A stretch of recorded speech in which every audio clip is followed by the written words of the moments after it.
considering bilang public servant, transparency ang isa sa pinaka-basic at pinakamahalagang katangian. Kaya tataka-taka na napakalabo ng pagkakiladlan niya. Opo. Sige ma'am, so sabi nga po ang burden of proof ngayon mukhang nabaliktad na, no? Napunta na po kay Mayor na patunayan yung kanyang mga sinasabi. So ma'am, ngayon po naklaro na ito, no? Yung inconsistency at maging po, and we say thank you ma'am dahil sa talaga pong kayo nag-research dito, nagharap kayo ng mga authenticated po na mga dokumento from from PSA. So what's next for sa inyo pong komite as far as Mayor Alice Guo is concerned?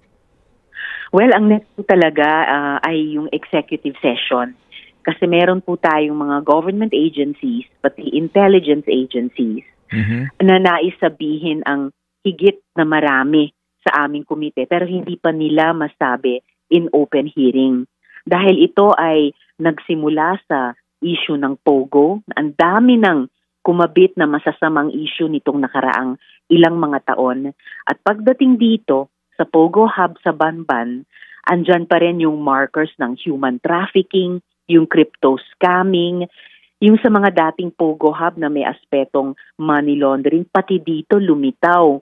Kasi dalawa sa mga kasosyo ni Mayor Alice Guo dyan sa Zunyuan ay prime suspects pa pala sa pinakamalaking money laundering case sa Singapore.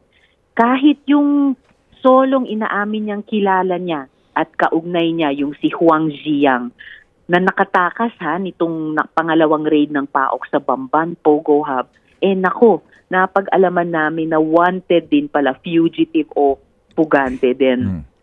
Opo. So, itong money laundering, hindi lang yan yung but wait, there's more.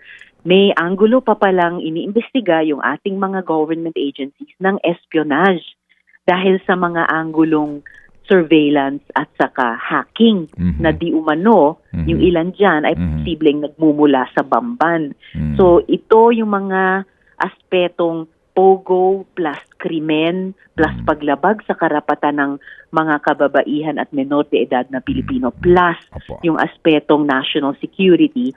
Aalamin namin ng mas malalim sa executive session para mas ma-finalize at mahubog yung aming mga resource persons at tanong sa susunod na hearing.